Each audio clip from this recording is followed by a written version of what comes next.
오늘 첫 시간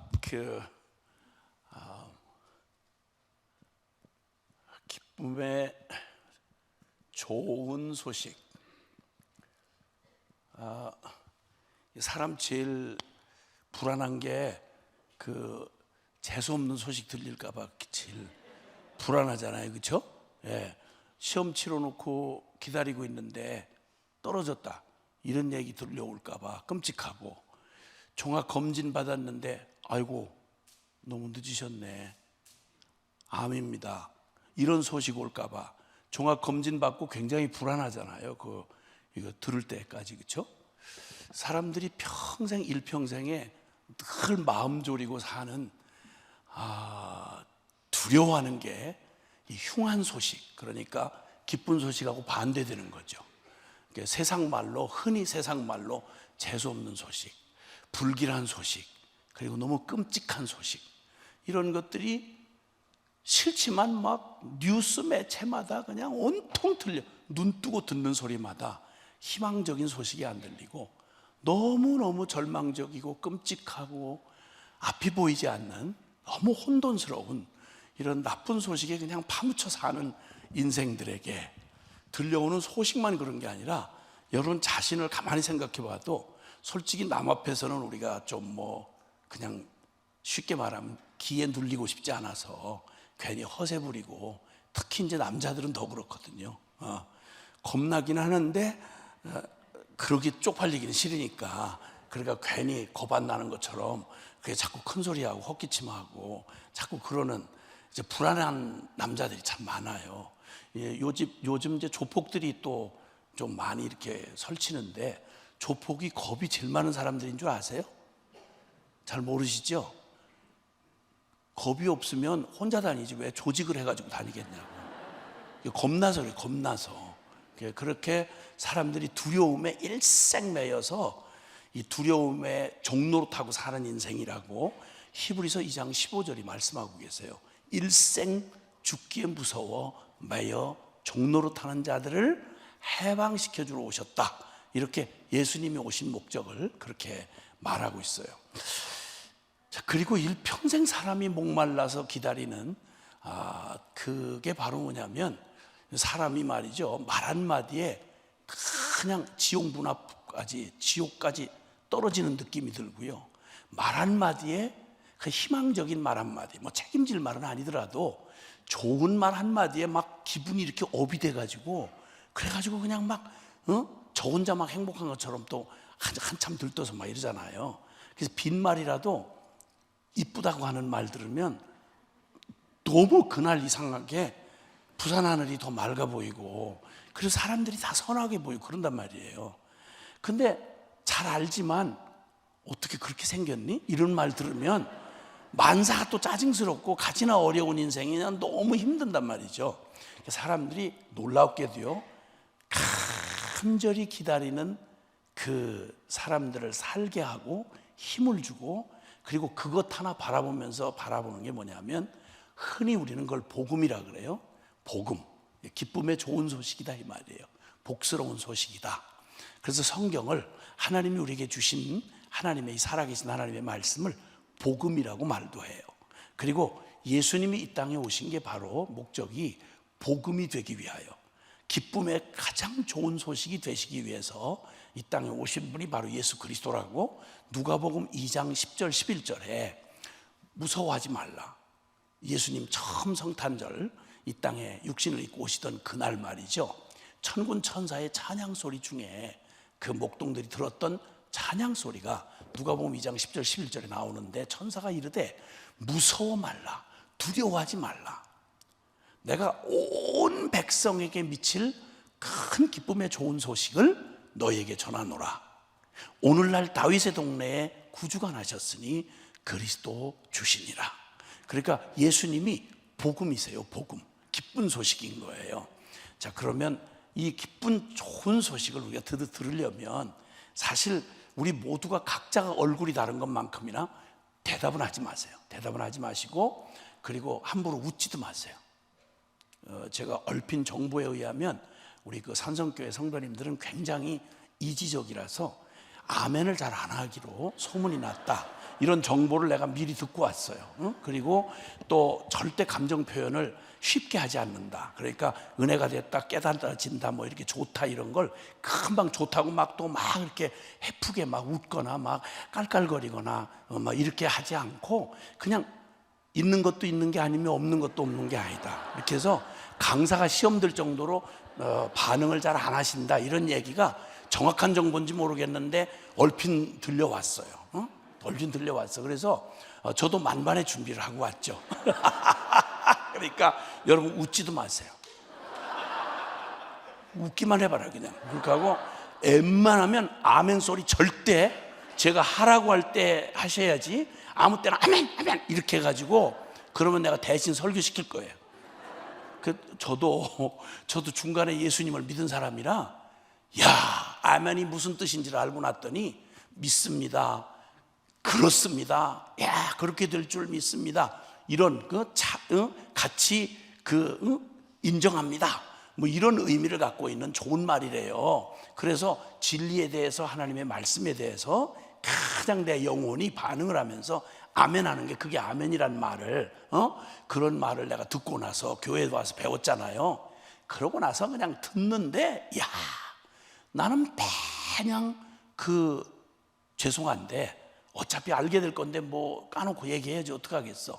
제가 이제 예수 믿기 전에 저희 출신이 어디냐면 저는 안모태 출신이에요.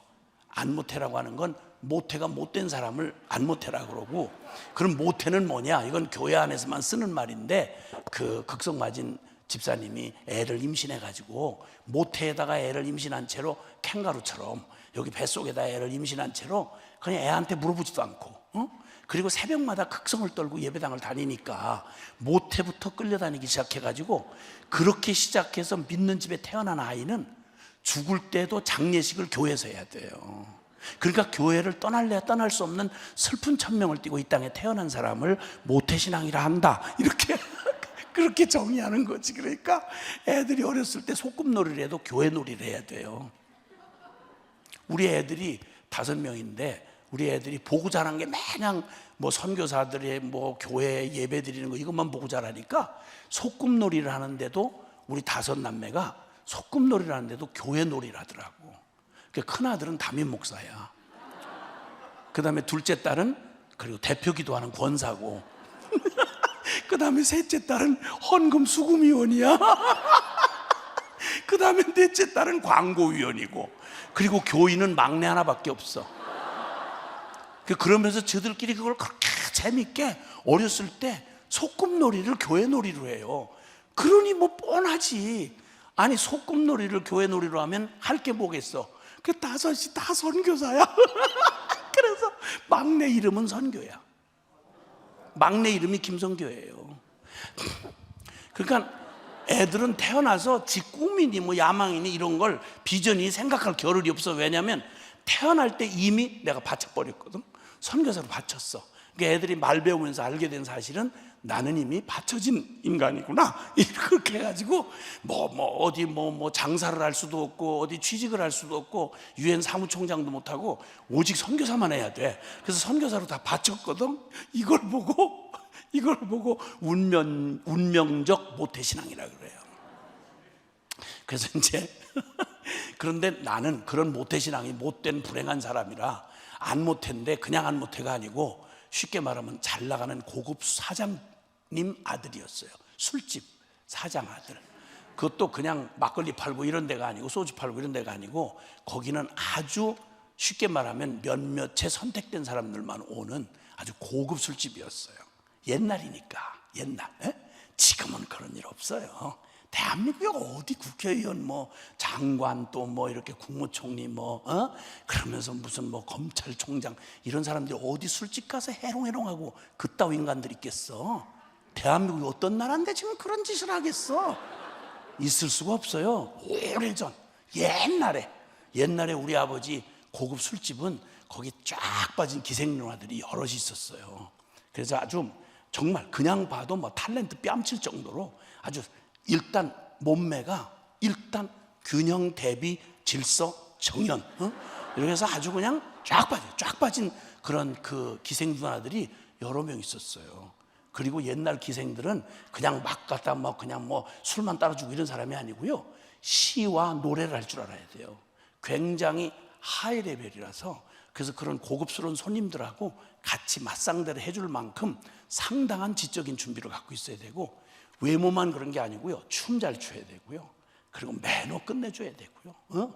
그런 기생 누나들이 여럿 있는 저희 그 술집에 해가 지면, 해질녘쯤 되면 그 다음에 이제 거기에 무슨 뭐 의원 나리, 총장 나리, 검사 나리, 이런 나리나리 개나리들이 많이 드나들었어요. 옛날에 그런 개나리들이 많이 있었어요. 지금은 없어요. 대한민국 어딘데 지금 그런 사람 있겠어요? 없을걸? 없을 거예요.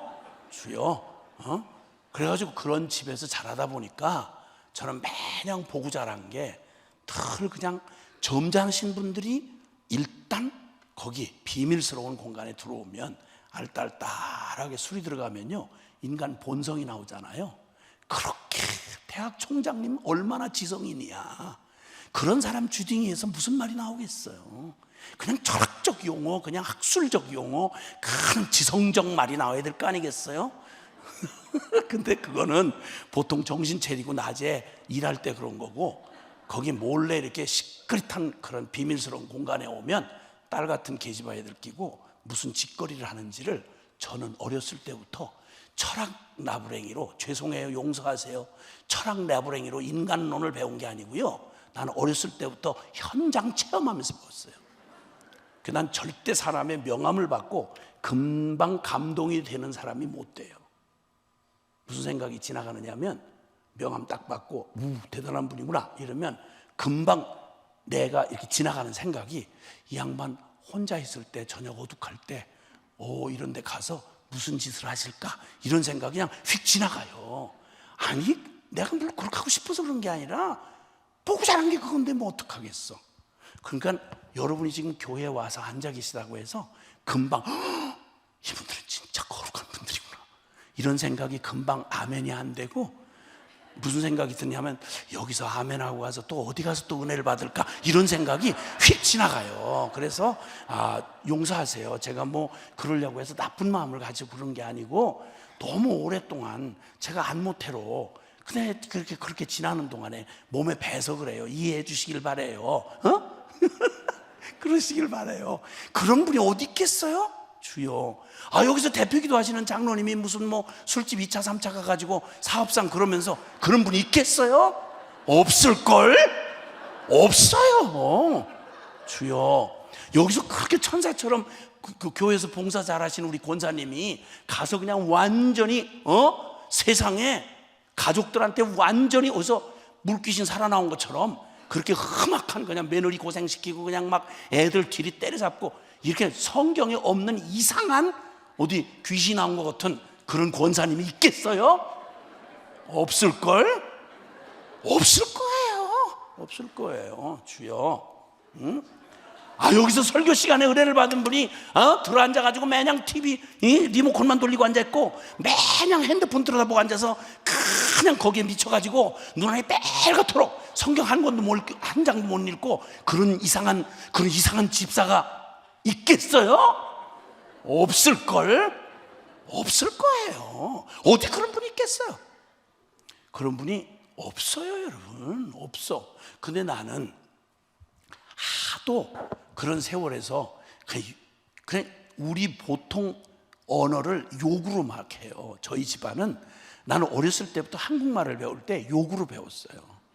그러니까는 한국말이 욕 없이 어떻게 한 문장이 완성되나, 이게 궁금해요. 왜냐하면 욕을 너무 사랑하는 집구석에서 말을 배워가지고 욕을 빼잖아요? 문장이 깨져버려. 그 문장이 완성이 안 돼. 그래서 한국말은 난 반드시 욕을 섞어 써야만 한 문장이 완성되는 말인 줄 알았어요. 다른 건 다 그만두고 우리 어머니가 얼마나 좋으신 분인데요. 양반 가운데 토막인 충청남도 부여태생의 인동장씨 집안의 막내딸로 귀하게 자랐어요. 그러다가 어떡하다가 술집하는 남편을 어떡하다가 그게 얻어 걸려서 이렇게 시집을 왔는지 와가지고 사람이 흠해졌는데, 우리 어머니가 사람들한테는 법 없이도 한다고 이렇게 칭찬받는 분인데 자식들한테 그렇게 욕을 악착같이 해요. 내가 정말 어렸을 때 귀여웠대요. 지금 여러분이 웃는 그 자체가 굉장히 기분 나빠요. 내가 사람을 외모로 판단하지 마세요. 나도 한때는 귀여울 수 있지 않겠어요? 주여, 왜 웃으신 거예요? 왜? 안 귀여웠을 거라서? 귀여웠죠. 너무 귀여울 때 우리 어머니가 너무 귀여우면 막 꼬집어지고 막 깨물어주고 싶고 그렇잖아요. 애들이 너무 이쁘고 그러면. 내가 괜찮은 집에 살아가지고 옛날 저의 연배에 있는 사람들은 전부 저 아프리카에 어디 못 먹고 이렇게 막 이런 나라처럼 바삭 뼈에다가 그냥 가죽만 붙어 있는 애들이 많았어요. 저희 때는. 근데 나는 잘 먹고 잘 살아가지고 너무 탱글탱글, 아주 탱글탱글, 아주 이 미쉐린 타이어 이 심볼 마크 있잖아. 탱글탱글, 아주 그냥 누르면 튕겨나갈 정도로 손이. 그러니까 얼마나 이쁘겠냐고. 그러니까 그렇게 너무 이쁠 때 우리 어머니가 아이고 망할 놈의 새끼. 제일 이쁠 때 망할 놈의 새끼예요. 그러다 저한테 약간 화가 나잖아요. 그러면 육실할 놈이래. 나는 그 어머니가 하는 말이니까 의심 안 했어요. 나중에 알고 봤더니 여섯 토막 내죽이는 걸 육시하다 그래요. 날 보고 여섯 토막 내죽일 놈이래. 그러다 또 막 더 성질이 나잖아요. 그럼 충청도 사람이 말이 부드럽게 들리지만 부드럽지 않아요. 충청 사람 무서워요. 조심하셔야 돼요. 말을 부드럽게 한다고 사람이 부드러운 거 없어요. 우리 어머니가 막 성질이 나잖아요. 내가 어머니 약 올리면 나를 못 잡으니까 막 화가 나면 뭐라 그런 거 아니? 저 호랭이 12번 뜯어갈래 이래. 아니 동네 강아지가 물어도 심각한 문제인데 호랭이가 작정을 하고 날 12번을 뜯어가면 내가 뭐가 남겠냐고. 우리 어머니가 계모가 아니고 생모예요. 그런데 그따구 소리를 했단 말이에요. 그러니까 그런 속에서 자라던 제가 이제 예수님을 정말 기가 막힌 절망의 인생 절망의 순간에 정말 예수님을 만나고, 저희 아버지는 그렇게 세상에 부러울 것 없이 뭐 대단한 부자는 아니었지만 그래도 어쨌든 돈에 별로 부족함이 없고 고급 술집의 여자에 잘 빠진 기생들, 사장님 몸과 마음 다 주고 순종하는 그런 기생들을, 여자들을 여러 때리고 거기다 고급 양주에 그냥 쾌락에 그냥 그 유명 인사들하고 뒤엉켜서 이렇게 사는 그런 우쭐한 그 기분에 부족할 게 아무것도 없을 것 같은데, 이상하게 아버지가 저 중학교 2학년 때 삶의 의미를 잃어버리시고 인생을 자꾸만 완전히 막다른 골목으로 향하는 것처럼 막 버리기를 시작하시더니 나중에 비참하게 벽제 화장터에 한 줌에 한 봉지 재로 뼈 가르니까 아버지 유골이 딱 한 봉지 약봉지에 담겨지는 재로 남더라고요. 아버지 딱 잃고 그때부터 저는 담벼락이 확 무너진 그냥 광야의 바람이 들이치는 그런 것 같이 기둥 같던 아버지가 갑자기 사라지고 나서 모질게 인생 산다는 게 그렇게 어려운 줄 몰랐어요. 아버지가 우리를 버리고 간 데가 어디냐면 대한민국에서 주민등록이 필요 없이 사는 사람들이 살아가는, 날마다 살인, 마약, 음란, 술, 폭력, 이게 매일 일상으로 돌아가는 그 끔찍한 뒷골목에다가 방 한 칸 남기지 않고 우리 가족을, 과부된 어머니랑 또 저와 저희 형제들을 남겨놓으시고 아무 대책 없이 그 모진 세상 한복판에다가 남겨놓으시고 훌쩍 떠나셨어요. 이때 나는 산다는 게 이렇게도 모질 줄을 몰랐어요. 나에게는 무슨 기쁜 소식이 필요할까요? 이런 저한테. 여러분은 혹시 인생을 사시면서 혹시 여러분의 삶에 정말 절절하게 절박할 만큼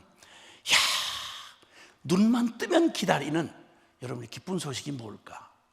여러분 병상에서 말기 암을 선고받고 여러분, 그 짧은 인생에 누구도 도와줄 수 없는 의학의 한계 앞에 사형 선고를 받고 기다리는 병상의 환자에게 기쁜 소식이란 뭘까요? 길게 얘기할 것도 없잖아. 그렇죠? 다급한, 그냥 이 세상이 그냥 살아갈 수 있는 게 아니다 보니까 어떻게 하다 보면 사업에 실패해서 부도가 나면 여러분, 하늘로 솟을 수도 없고 땅으로 꺼질 수도 없게 가족 모두가 다 부도난 집구석에서 그냥 그 피말리는, 야, 빚이 그렇게 무서울 수가 없잖아요. 이자는 잠도 안 잔대잖아요. 피말리는 가족의 관계를 다 깨트려 버리고 뿔뿔이 도망치고 숨어 다니고 언제 끝날지 모르는 그 기가 막힌 절박한 그 상황에 내몰리면 그 사람한테 기쁜 소식은 뭘까? 다른 건 다 폐기를 하고 행복하자고 만나서 시작한 이룬 가정이 세상에 다른 게 아니고 돈이 없을 때는 없어서 또 건강이 모자랄 때는 건강이 모자 그러더니 건강도 괜찮고 돈도 있는데 성공은 했나 앞불싸. 두 사람 사이에 마음이 식어버렸네. 이거 인간이 이거 치우면 요것만, 요 필요를, 이 결핍을 해결하면 그러면 행복할까? 이놈의 문제만 치우면 그러면 나는 행복해질까? 그래서 그때마다 사람마다 다 자기들이 원하는 복음을, 자기들이 원하는 기쁜 소식을 간절히 기대하면서 혹시 좋은 소식 있지 않을까? 정이 안 되면 노름이라도 해야지 어떡해. 로또라도 사서 긁어야지 어떡해. 정부가 기껏 하는 일 중에 국민을 위한다는 정부가 보건복지부 만들어 놓고 술 장사하고 주류세 받아가지고 나라 운영하고 그 얼마나 코미디 아니에요? 담배 피우면 폐암이 걸릴 수 있습니다. 담배꽉에다 새겨놓고 그거 담배 사업 계속해서 세금 받아가지고 나라 운영하고 이게 병 주고 약 주고 이 모순 아니에요 이거? 정신 차리면요 인간 사는 거 이런 코미디가 없어요 여러분. 뒤죽박죽 엉망진창 눈 뜨고 태어나서 생긴 욕심 가지고 막 허우적이면서 살다 보니까 아하, 인생은 이거 무서운 생존 경쟁이구나. 눈 뜨고 유치부부터 시작하는 경쟁이 죽을 때까지 은퇴해서 아무 쓸모없어서 저기 죽을 날만 기다리는 그 시간까지 피 터지는 경쟁을 계속하는 거야. 그 중에 함께 서로 사랑해서 부추겨줘도 모자랄 텐데 여러분, 우리 가족, 행복하자고 만난 가족이 평생에 지울 수 없는 아픔을 대부분 누구한테서 받죠? 가족한테서 상처를 받아요. 이게 인생이에요. 그렇게 하다가 기다려줄 수 없는 시간이 휙 지나가고 나면 우리는 인생의 마지막에 모든 것에서 내 인생이 허구한 날 계속될 줄 알았던 내 삶이 그냥 가는 거예요. 시간이 흐르면 시간만 흐르는 게 아니라 흔적을 남겨요. 이렇게. 제가 처음부터 이랬을 거라고 생각하지 마세요. 기분 나빠요 그 자체가. 여러분보다 훨씬 더 머리숱이 많았어요 제가. 전 이 앞에까지 면도를 했거든요. 이게 사내 자식이 이마가 좁으면 속이 좁아 보인다 그래서 여기까지 면도를 했어요. 물론 근데 나중에 주님 만나고 나서 사랑하는 아들아 너무 애쓰지 말아라 그러시고 쓰다듬어 주시는 바람에 그래서 이렇게 그냥 너무 편한, 바람이 불어도 괜찮고 비가 와도 괜찮고 샴푸값 올라가도 괜찮고 이렇게 편할 수가 없어. 머리숱 없는 것만 해도요 너무너무 감사한 조건이 그렇게 많아 주여. 자, 이렇게 살아가는 인생에 여러분 오늘 저녁에 주님이 만약에 여러분에게 원하는 좋은 소식, 여러분의 일생에 필요한 기쁨의 좋은 소식, 복음을 주신다면 어떤 복음을 주시기를 원하세요? 소원대로 응답한다면, 내 믿음대로 되라 그러면 여러분은 어떤 좋은 소식이 있으면 좋겠어요? 자, 그런데 오늘 주님께서 기쁨의 좋은 소식, 복음이 되어서 오신 예수님이 짧은 공생애를 시작하시면서 주님이 33년 반을 육신을 입고 이 땅에 실제로 오셔서 하나님의 아들이신 주님이 우리를 구원하러 이 땅에 오셔서 우리에게 기쁜 소식이 되기 위하여 이 땅에 오셔서 33년 동안을 이 땅에 계셨어요. 근데 그 중에 3년 반에 해당하는 시간을 공생애라 그래서 주님이 직접 드러내놓고 공적인 사역을 하셨어요. 그래서 이제 그때로부터 시작해서 십자가에 죽으시고 부활하시고 승천할 때까지 이걸 공생애라 그러는데, 그 공생애 기간에 수많은 기적을 베푸셨는데 그 중에 주님이 첫 번째 표적, 이 표적이라는 말을 요한복음에는 이 표적이라는 말을 즐겨 썼는데, 왜 그러냐면 그냥 기적이 아니고요, 그냥 일어나는 기적 중 하나가 아니고 예수님이 이 땅에서 보여주셨던 뭐 안진뱅이를 이렇게 소경은 눈을 뜨고 죽은 자를 살리고 오병이어를 가지고 뭐 5,000명을 먹이시고 하는 이런 것은 그냥 기적, 그러니까 마술을 보여주신 이런 따위가 아니고요, 예수님의 표적은 그 표적이라고 말해요. 이 표적은 예수님 그분이 누구신지, 그리고 그분이 정령 성경이 말한 복음 대신 바로 구원자이신지 이것을 알려주는 사인이다라는 의미로 해서 표적이라는 말이 그 기적이라는 말 대신 많이 쓰여진 말이 이게 요한복음의 특징이에요. 근데 그 중에 예수님께서 첫 표적을 가나의 혼인잔치에서 첫 표적을 이게 나타내 보여주신 거 요한복음 2장에 나와 있어요. 요한복음 2장에 나와 있는데, 요한복음 2장에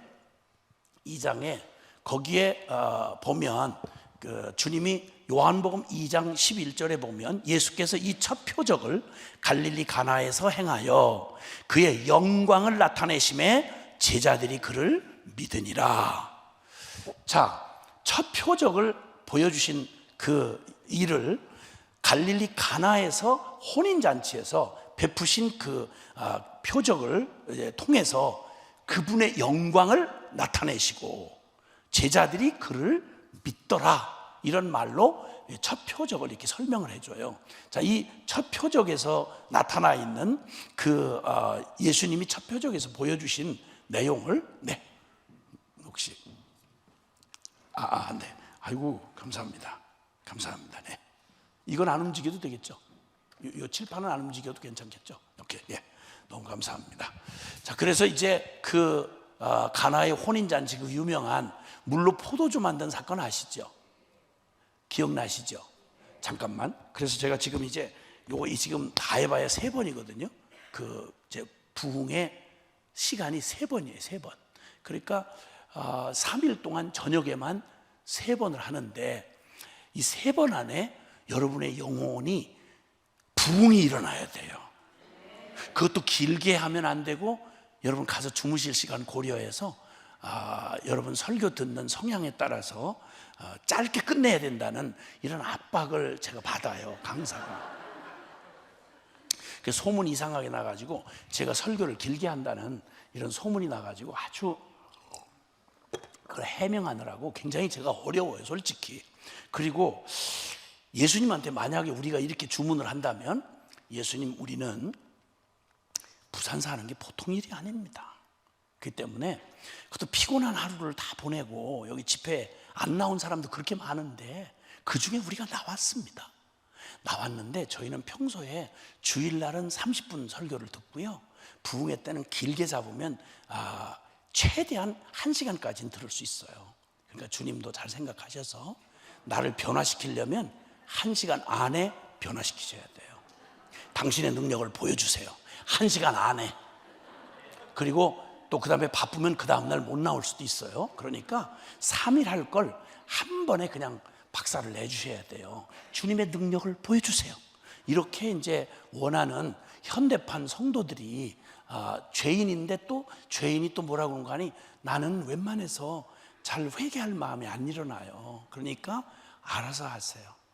그래서 1시간 안에 내 마음에 회개하는 마음을 일으켜서 회개하게 하시면 내가 회개를 하지만 안 그러면 안 해요. 그러니까 알아서 하세요.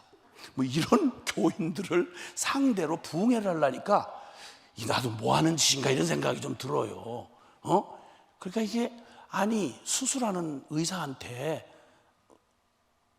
이거 얼마나 걸려요 수술? 뭐 한 2시간 정도 해야 되는데요. 2시간 꼭 시간 지킬 수 있어요? 반드시 지켜야 돼요? 난 2시간 동안 기절해 있는 거 정말 난 견딜 수가 없어요. 그러니까 마취는 딱 2시간만 하고, 그리고 어떤 일이 있어도 나는 아무리 죽을 병에 걸렸어도 당신은 2시간 안에 날 고쳐야 돼요. 꼭요. 아마 이러면 수술할 수 있는 의사가 많지 않을 거예요. 근데 이게 이렇게 하다 보니까 이 짧은 시간 이런 데다가 그냥 사람 성향 따라 다 다르고 하니까 일단 우리가 지금 이 짧은 시간을 효과적으로 하기 위해서, 부흥회를 하기 위해서 저도 저 나름대로 해야 될 일이 있지만 여러분도 여러분 나름대로 하셔야 될 게 있단 말이에요. 그래서 서로 협력을 하셔야 돼. 협력을 하셔야 되는 거예요. 그래서 제가 여기 지금 가나의 혼인잔치 아시지요? 이렇게 물으면, 그러면 여러분 중에 모르는데도 알아요 이렇게 하지 말고, 그건 거짓말이야. 그러니까 그럴 때는 가만히 계세요. 근데 아는 분들은 여러분이 몇 분이나 아는지를 알아야, 제가 갈릴리 가나에서 일어난 그 일을, 혼인잔치에 일어난 일을 아시지요? 하고 묻는 건 생략하려고 그러는 거예요. 왜냐면 그걸 설명 안 하고 빨리 본론으로 들어가서 얘기를 해야 되는데, 가나가 뭐예요? 초콜릿 이름이에요? 뭐 이렇게 나오면 나는 지금 여러분한테 아무 알아들을 수 없는 여러분한테 혼자 그냥 막 이상한 얘기를 떠드는 게 되는 거예요. 그게 대답을 해서 물을 때 좀 의심스러우면, 혹시 가나의 혼인잔치 아세요? 이러면 그 중에 아는 분이 몇 분인지를 내가 대강 알 수 있도록 반응을 해 주셔야 되는 거예요. 반응 안 한다는 정보는 내가 듣고 왔지만, 그러나 반응을 할 때는 하셔야 되는 거야. 그래서 그럴 때는 가나의 혼인잔치 아시죠? 그러면 적어도 모태신앙들은 이거 모르면 아주 그건 흉악한 모태신앙이에요. 그건 그런 모태신앙은 하나님이 그냥 두시면 안 돼요. 아니 요한복음 12장도 아니고 지금 2장에 있는 기록을 그걸 본 적이 없다고 오리발 내미는 이런 모태신앙들은 도대체 교회에서 밥은 왜 먹은 거야? 법은 이런 모태신앙일수록 밥을 어마어마하게 먹어요. 어마어마하게 먹어. 주여, 밥만 많이 먹는 거야. 교회 와서 20년, 30년, 40년 그냥 교회 터줏대감 노릇해가면서 안모태들 그렇게 시험 들게 해가면서 좋은 자리 딱 차지고 앉아서 그냥 주여, 화가 나려고 그러네. 하여튼 뭐. 근데 어쨌든 그러니까 그런 분들 내가 물으면 알아요. 이렇게 2번만 알아요. 통과. 알아요. 이래야 이 짧은 시간을 얼른 본론으로 갈 수 있단 말이에요. 근데 그렇게 하시는 분이 3분의 1밖에 안 보이고 3분의 2는 안모태 출신이야. 그래서 무슨 말인지 전혀 모르는 거지. 요한복음도 모르는데 가나를 어떻게 알아? 그런 안모태가 3분의 2쯤 있으면 그 다음 얘기를 못 가요. 그래서 갈릴리 가나에서 주님이 왜 거기를 갔으며, 거기서 혼인잔치를 할 때 유대인들은 과거에 어떤 방식으로 혼인잔치를 하며 거기에 왜 포도주가 중요한지를, 이런 걸 전부 뒤에 배경을 설명을 해야 그 다음에 알아듣는단 말이에요. 그러니까 그 얘기를 다 설명을 하려고 그러면 시간이 점점 늘어나는 거예요. 그러니까 이제 아시겠죠? 제가 아느냐고 물으면 얼른 그냥 다른 거 말고 그냥 고개만 이렇게 하시는 거예요. 알겠죠? 2번만. 계속 이러면 조롱하는 것 같아요. 그러니까 살짝 알아요. 통과. 알아요. 통과. 이렇게 하시란 말이에요. 그래야 고개를 못하는 분이 몇 퍼센트나 되는지 알고 내가 조정을 할 수가 있고, 그 다음에 또 하나, 이 짧은 3타임밖에 안 되는 부흥회가 헛된 부흥회가 되지 않으려면, 일단 여러분이 문장도 끊어져서 들으면 무슨 말인지 못 알아듣잖아. 그러니까 문제는 이 평일에 이 부흥회를 한다는 자체가 너무 잔인한 거야 사실은.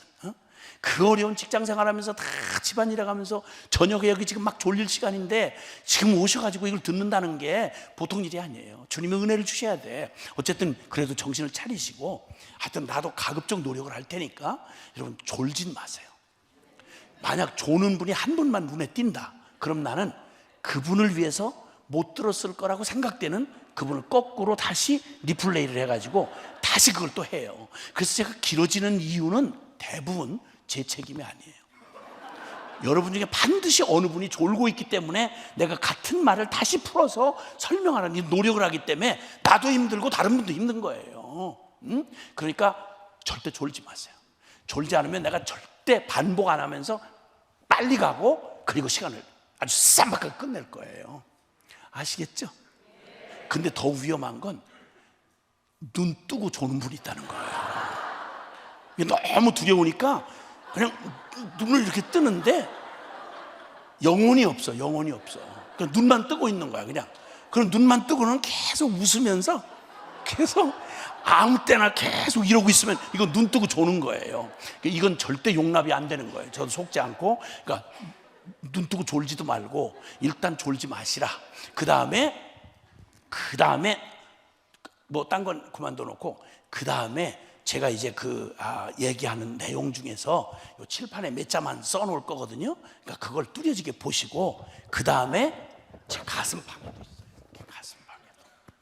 이렇게 가슴팍에도 이렇게 새기고 다니거든요. 복음을 영화롭게 하라, 이렇게.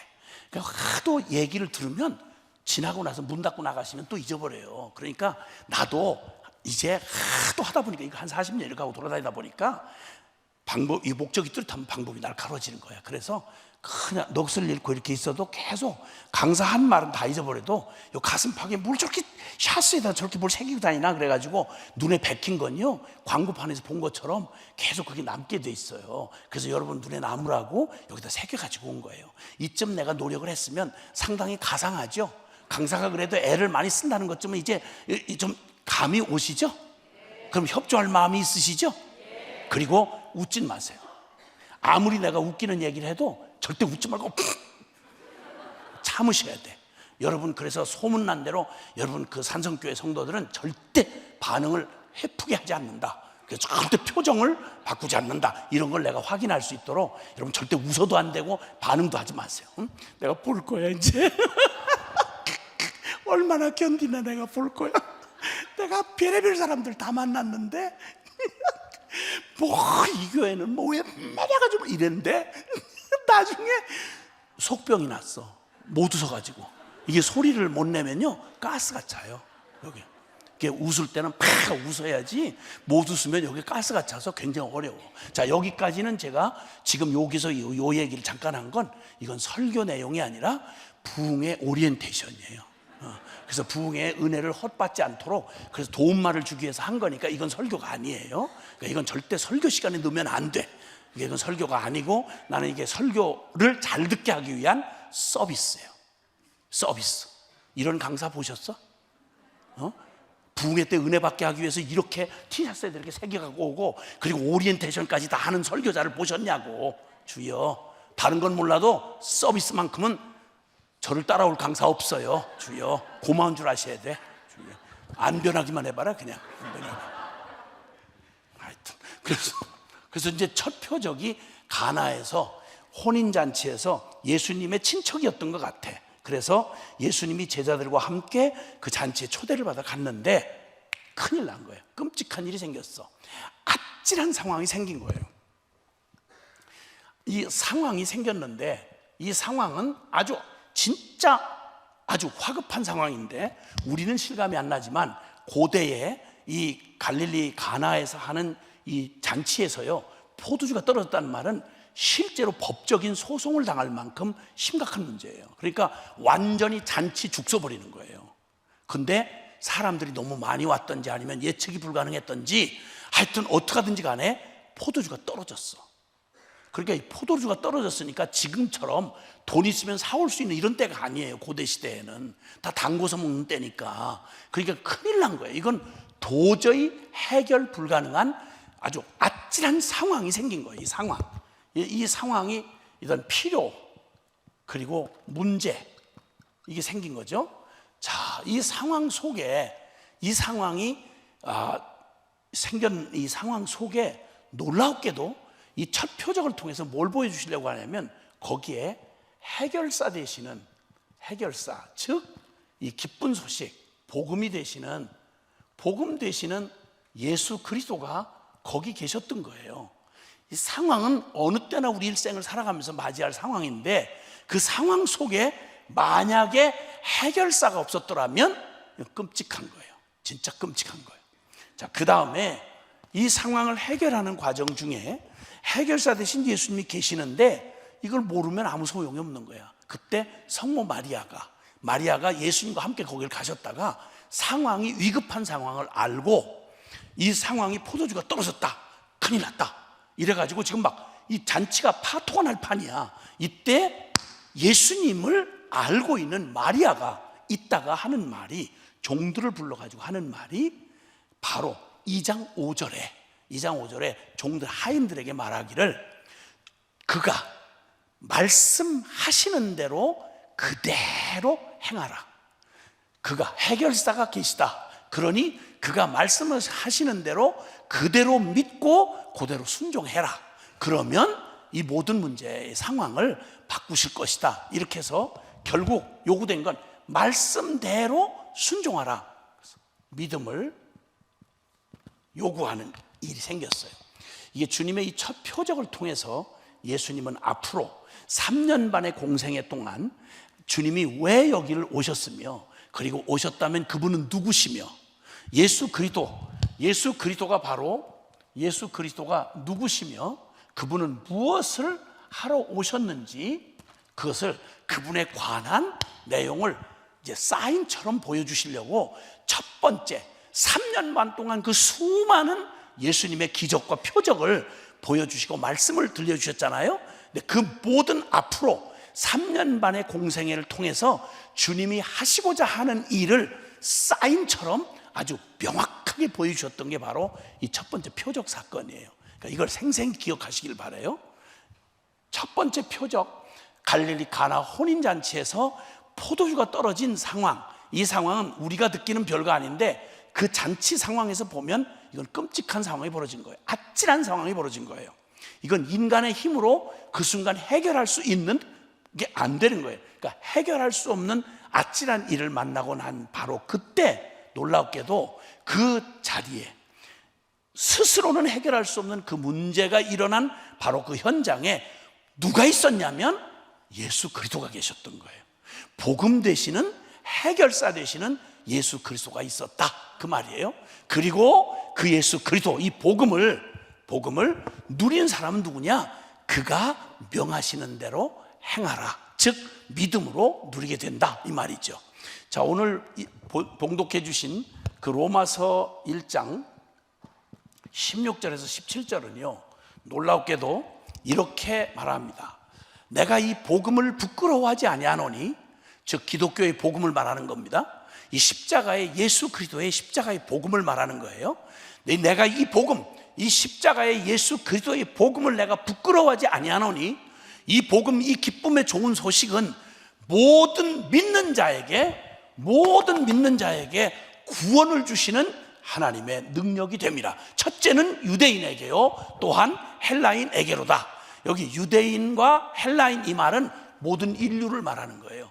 모든 인류에게 구원을 주시는 좋은 종교 이론이 아니라 구원을 주시는 능력이 됩니다. 좋은 종교 따위가 아니고 신학적 교리 따위가 아니라 철학 개념이 아니라 실제로 우리에게 문제를 해결해 주시는, 구원을 주시는 하나님의 능력이 됩니다. 17절에 복음에는, 이 기쁨의 좋은 소식, 기독교의 이 십자가의 부활의 복음에는 하나님의 의가 나타나서 믿음으로 믿음에 이르게 하나니 기록된 바 오직 의인은 믿음으로 말미암아 살리람과 같으니라. 아멘, 아멘. 자, 여러분 이제 이 표적으로 단순하게 보여주신 바로 이 상황을 보면서 우리는 인생이라고 하는 우리 인생 본연에 대해서, 본질에 대해서 살펴보지 않을 수가 없습니다. 꼭 지금 이 상황 속에서 펼쳐진 것처럼 여러분 포도주 떨어진 예식, 포도주 없는 예식처럼, 그리고 뿐만 아니라 또 사랑이 없는 가정. 자, 지금 우리 결혼식이라고 하는 건 우리 인생사의 크고 작은 일 중에 가장, 우리 이 사회가 이루어지고 온 인류 역사가 이루어지는 역사의 가장 근본이고 모든 사회의 기본이 가정이잖아요. 그 인간 대소사 중에 하나님이 처음 창조를 하시고 사람을 창조하시고 곧바로 축복하신 게 바로 뭐냐면 생육하고 번성하라. 한때 잠깐 존재하다가 소멸되는 일회용품이 아니에요. 인생은 나나 개인의 삶이 아닌 거예요. 내 삶을 어떻게 사느냐가 내 삶을 통해 이 땅에 끼칠, 나의 자손 만대에 끼칠 모든 운명을 결정하는 거예요. 그러니까 여기서 저와 여러분이 지금 저와 여러분의 개인 인생 하나 제대로 사느냐, 횡재를 만났느냐, 이런 따위의 얘기가 아니고요, 한 분, 내 인생 한 몫의 인생이 아니고, 이것은 하나님이 이 인류 역사를 이뤄가는 가장 중요한 역사의 기점에 서 있는 게, 역사적 소명을 가진 게 바로 인생이라는 거예요. 내 인생이 그토록 중요한 거예요. 누가 가르쳐 줬어요? 누구도 가르쳐 주지 않는 거예요. 그냥 나 하나 인생으로 태어나서 그냥 허겁지겁 생겨나서 생긴 욕심으로 자라다 보니까 때가 되면 흔히 맞이하는 결혼이라고 생각을 하는데, 생각해 보세요. 인생사에 얼마나 크게 느끼느냐 못 느끼냐 상관없이 결혼은 나 개인의 운명뿐만 아니라 온 인류의 운명에 영향을 끼치는 중대 사건이에요. 근데 이걸 전부 감정 하나에 맡기는 거예요. 근데 눈으로 보기에 정욕에 발동하는 대로 남자 여자 만나고 여자가 남자 만나고 서로 책임지지 않는 짓을 그냥 해버리는 거예요. 이렇게 해서 잘못 맺어진 가정이, 생각을 해보세요. 자, 예식 중에, 결혼 예식 중에 고대의 그 이 이스라엘 땅에서는 포도주가 없는 예식은 있을 수가 없어요. 이건 있을 수가 없는 얘기예요. 포도주가 없는 예식처럼. 그리고 이거는, 이 예식은, 결혼식은 잠깐 하루 한 예식으로, 1시간 예식으로 끝나는 게 아니라 이후 살아가면서 이루어야 할 가정을 예표하는 거잖아요. 자, 결혼식에 꼭 포도주가 떨어진 것처럼 우리가 살아가는 행복을 위해 맺어졌다고는 우리 가정이 사랑이 없어. 가정은 이루었는데, 집은 마련했는데, 그리고 이것저것 먹고 살 건 그냥 아귀다툼을 해가면서 얻어놨는데, 정작 그 가정 안에 꼭 잔치에 반드시 포도주가 있어야 되는 것처럼 가정을 가정되게 하고 부부를 부부되게 하는 가장 중요한 게 뭐겠어요? 사랑 아니겠어요? 사랑이 사라지면, 그러면 이제 껍데기 가정은 고통, 생지옥이 되는 거예요.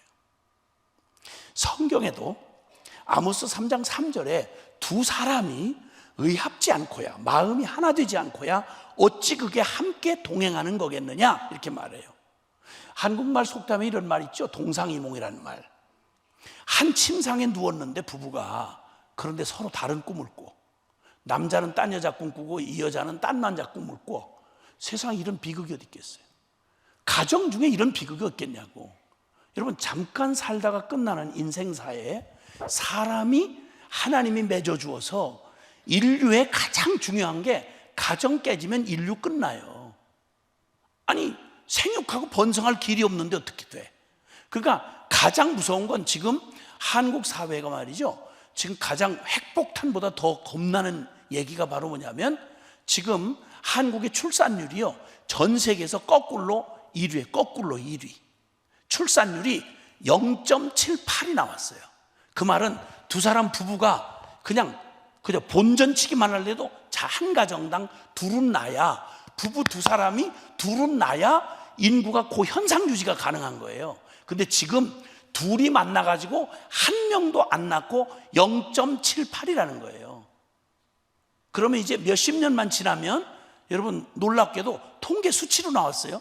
지금 우리 한국 사회의 가장 심각한 문제가 고령화일 뿐만 아니라 저출산이에요. 수조 원을 들여서 지금 나라가 정책을 세웠는데 전혀 상황을 못 바꾸고 전 세계 거꾸로 쳐바꾼 인구 정책을 완벽하게 실패했어요. 역대 정부가 다 계속해서. 이건 웃을 일이 아니고요, 핵폭탄보다 더 무서운 일이에요.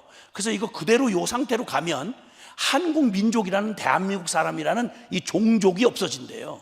종족이. 왜냐면 점점 줄어드니까 절반으로 줄고, 한 세대가 지나가면 절반이 줄고, 그 중에 0.78이니까 0.5까지 떨어져 버리면 그 다음에는 한국 종족이 없어지는 거예요. 중국 사람, 일본 사람 남아있는데 한국 사람이 없어지는 거예요.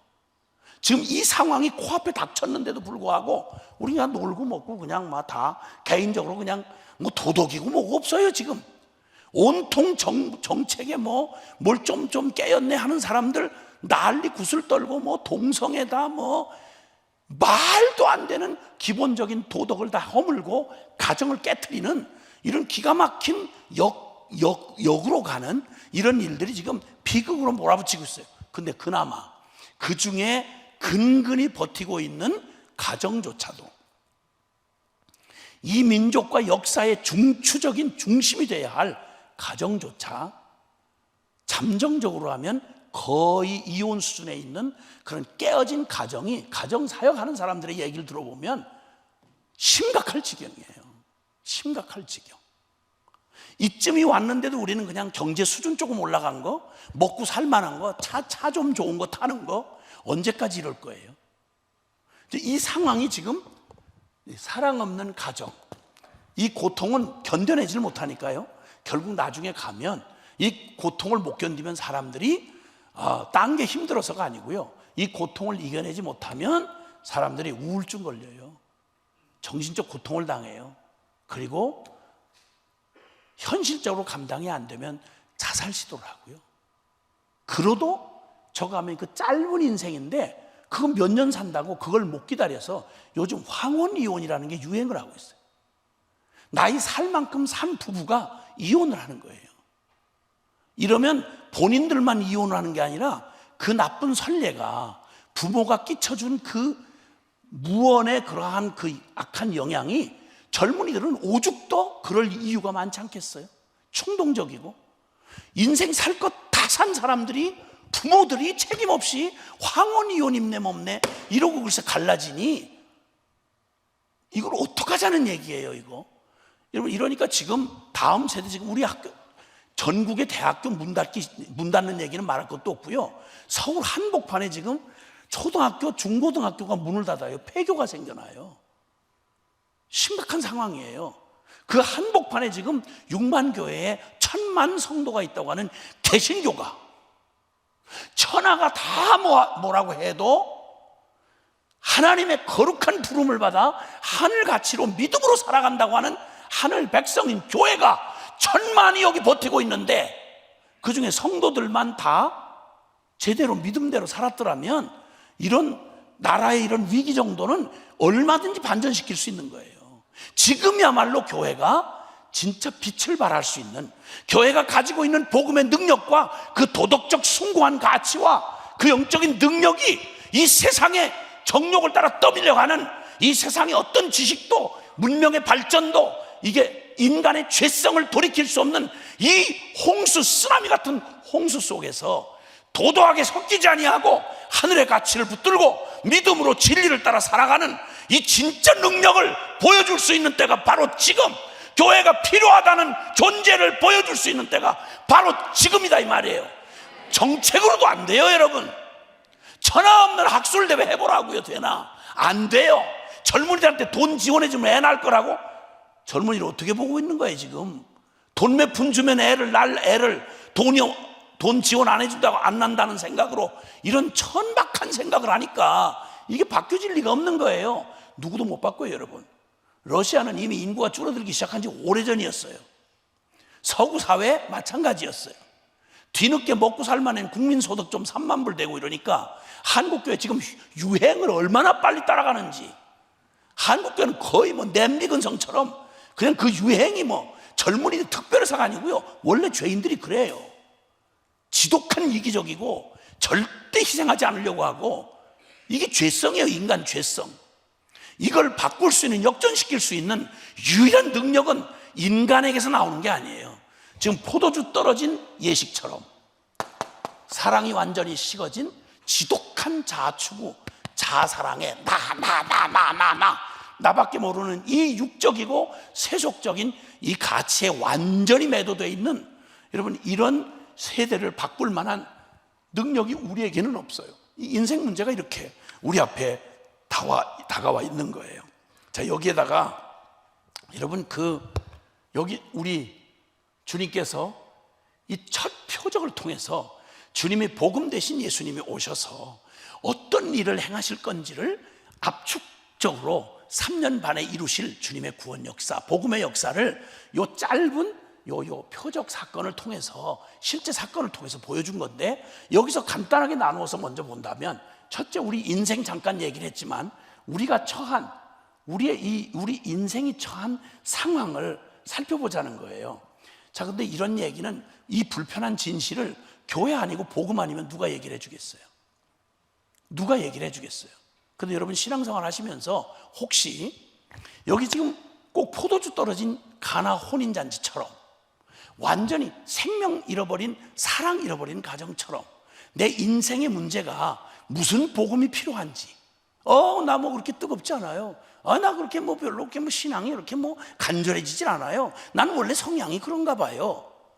아니, 교회에서 그 수많은, 저는 세상에 들어도 못 본 그 기가 막힌 인생의 복음의 기쁜 소식을, 나 예배당 안에 처음 들어와 가지고요, 저를 완전히 뒤집어 놓은 건, 제가 아버지 잃고 중학교 2학년 때 아버지 잃고 뒷골목에서 버려졌을 때, 지금 제가 생각해 보면요, 뭐 그냥 두드려 맞고 그냥 배고프고 그냥 또 뭐 그 인간 이하로 짓밟히며 살았던 이런 거, 육신으로 고생한 건요, 누구라도 다 고생해요. 그리고 그 지나가요. 육신으로 당한 고통은 지나가면 금방 잊어버려요. 근데 지금도 제가 생각하면 아릿하게 제 존재 안에 아픔으로 남아있는 게 있어요. 제가 그 암울한 시간을 보낼 때 제가 가장 끔찍했던 게 뭔지 아세요? 동네 조직한테 맞는 거 아니에요. 어차피 뭐 이러나 저러나 그냥 육신으로 당한 일은 그냥 육신으로 끝나요.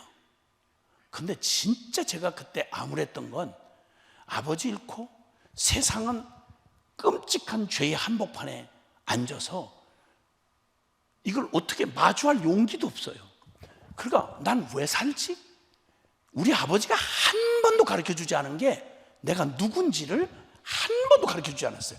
질문하는 법도 가르쳐주지 않았어요. 나는 누구인가? 이 상황에 맞붙어 있는 나는 누구인가? 여러분, 인생의 가장 중요한 질문이, 철학의 가장 기본 질문이 이거예요. 나는 누구인가 하는 거예요. 여러분 누구시죠? 난 누군지 한번 심각하게 고민해 보셨어요? 나는 누구인가? 아버지를 잃고 그 상황에 툭 던져지고 나니까 진짜 막막한 건, 나 왜 살지? 난 누구야?